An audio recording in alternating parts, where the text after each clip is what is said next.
మర్యాదస్తుడు అనే పదానికి పర్యాయ పదం. శత్రువులైనా సరే అండి అని సంబోధిస్తారు. ఎన్ని లేఖలు రాసినా భాషలో మాత్రం తేడా రాదు. అయితే వైసీపీలో చేరిన నాటి నుంచి ముద్రగడ భాషలో తేడా కనిపిస్తోందా? కొడాలి నాని, రోజా లాంటి వారికి స్క్రిప్ట్ రాసిచ్చేవారే ముద్రగడతో కూడా స్క్రిప్ట్ చదివిస్తున్నారా? పవన్ మీద ముద్రగడ వాడుతున్న భాష ఏం సూచిస్తోంది?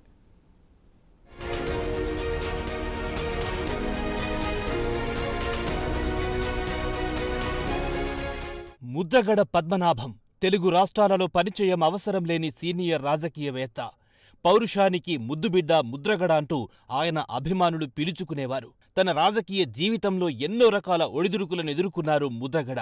రంగా తర్వాత రంగా అంతటి పేరు తెచ్చుకున్నారు. ముద్రగడ పద్మనాభం అంటే నిన్న మొన్నటి వరకు సౌమ్యుడు, శత్రువును కూడా ఎంతో గౌరవంగా సంబోధించే మర్యాదస్తుడు. అలాంటి పెద్ద మనిషి వైసీపీలో చేరిన తర్వాత నుంచి ఎందుకో తెలియదు కానీ భాషలో భారీ మార్పులైతే కనిపిస్తున్నాయి. ముద్రగడ లాంటి ప్రజానేత నోటి వెంట వస్తున్న భాషపై అటు రాజకీయ వర్గాల్లోనే కాకుండా సామాన్య ప్రజల్లోనూ చర్చ జరుగుతోంది.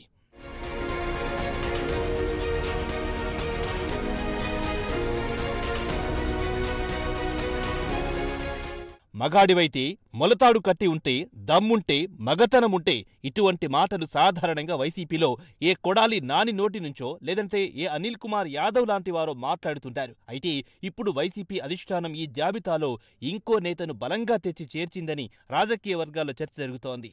ఆయన మరెవరో కాదు, పెద్ద మనిషిగా రాజకీయాలలో చెరగని ముద్ర వేసుకున్న ముద్రగడ పద్మనాభం. ముద్రగడ లాంటి హుందాతనం కలిగిన నేతలు కూడా వైసీపీ లాంటి పార్టీలో చేరగానే ఇలా మారిపోతారా అన్న అభిప్రాయం సర్వత్రా వ్యక్తమవుతోంది.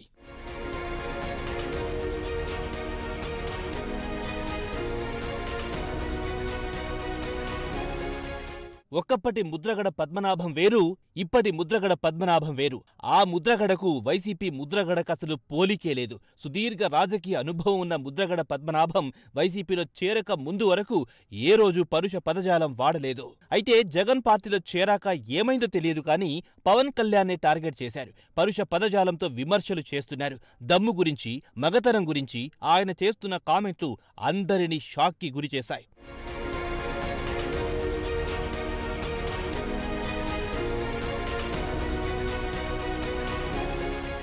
నిజానికి ముద్రగడ సుదీర్ఘ రాజకీయ జీవితంలో ఏ రోజు కూడా ఇంకొకరు స్క్రిప్టు రాసేస్తే చదివే అలవాటు లేదు. కానీ వైసీపీలో చేరాక మాత్రం ఆ పార్టీ పెద్దల నుంచి వచ్చే స్క్రిప్టును చదవక తప్పడం లేదన్న మాట సర్వత్రా వినిపిస్తోంది.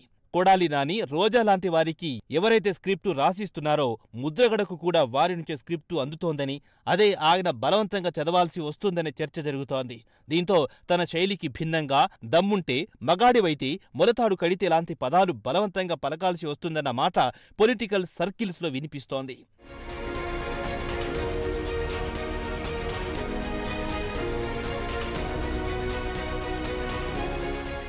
నిజానికి వైసీపీ అధికారంలోకొచ్చిన నాటి నుంచి ప్రతిపక్షాలపై ఎటువంటి బూతులతో మాటల దాడి చేస్తుందో ప్రత్యేకించి చెప్పనక్కర్లేదు.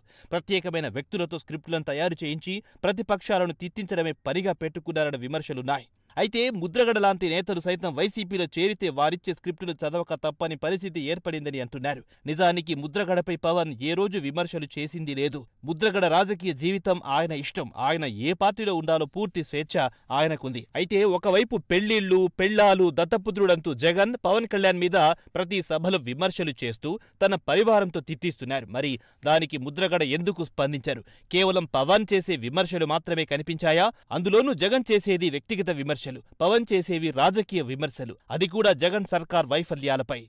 వైసీపీలో కొనసాగాలంటే వైసీపీ ఇచ్చిన స్క్రిప్టు చదవక తప్పదు. ఎందుకంటే ముద్రగడ మిగతా వైసీపీ నేతల్లాగా భాషను మార్చుకుంటున్నారు. కాపు సామాజిక వర్గం మధ్య చిచ్చు పెట్టేందుకే పవన్ పై ముద్రగడను ఉసిగొల్పుతున్నారా? ముద్రగడతో ఈ విధంగానే వైసీపీ విమర్శలు కంటిన్యూ చేయిస్తుందా? పవన్ నుంచి స్పందన వస్తుందా? ఇప్పుడు ఈ ప్రశ్నలు రాజకీయ వర్గాలతో పాటు సామాన్య ప్రజల్లోనూ చర్చనీయాంశంగా మారాయి. చూడాలి మరి ఈ వ్యవహారం మున్ముందు ఏ మలుపు తిరుగుతుందో అన్నది.